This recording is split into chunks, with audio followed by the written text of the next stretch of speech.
Now to the story of rising cost of living. A section of leaders, including ODM leader Raila Odinga, have defended the move to support the recently enacted finance bill, saying it was justified in the circumstances.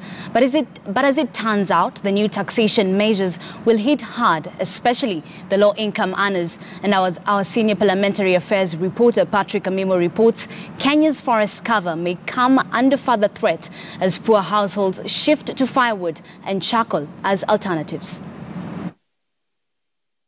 The price of kerosene shot up by 10 shillings and 70 cents per litre after the Energy Regulatory Commission reviewed pump prices Friday. Fueling kerosene lamps and cooking stoves is now more costly than fueling diesel guzzlers. The Finance Act 2018, that was signed into law by President Uhuru Kenyatta, introduced the anti-adulteration levy on kerosene at the rate of 18 shillings per litre. The government says the new levy that will punish poor households that use kerosene for lighting and cooking is meant to harmonize price and discourage use of kerosene to push up volumes of diesel by unscrupulous businesses.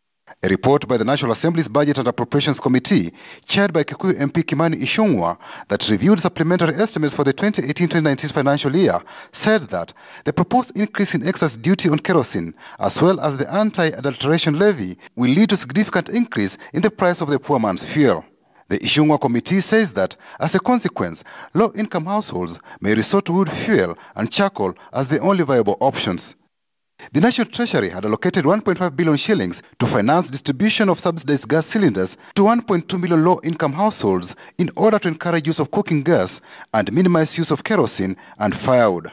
In the supplementary estimates, Treasury withdrew the funds. It says that the rate of taxation shall be 0% or 16%. Yes. In section 6, it gives the cabinet secretary powers to amend the rate of tax if through a gazette, if a value or a percentage has been added to it. What does it mean? It means today, if we give 8%, in the next 1 week, the cabinet secretary will buy a gazette without coming to the National Assembly. Increase to a maximum of 25%. That is the law.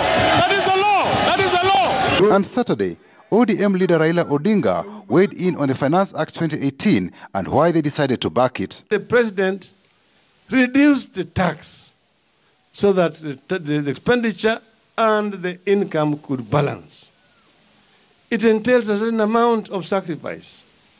We looked at the wastage. There have been a lot of wastage, money going into people's private pockets. The government of Britain and Switzerland have agreed to cooperate with the government of Kenya to repatriate the amount of money which has been banked in private bank accounts outside the country.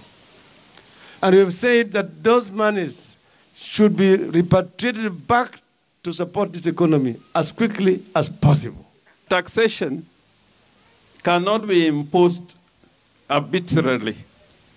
The government of the day must always explain why they are taxing the people. Hata kama chama kilikuwa kimechukua msimamo ya kwamba wabunge wetu tungependa kuwaona wakipiga kura kwa njia fulani, we never gave anyone the authority to subvert the rule of law or democracy in parliament. Patrick Amimo, KTN News.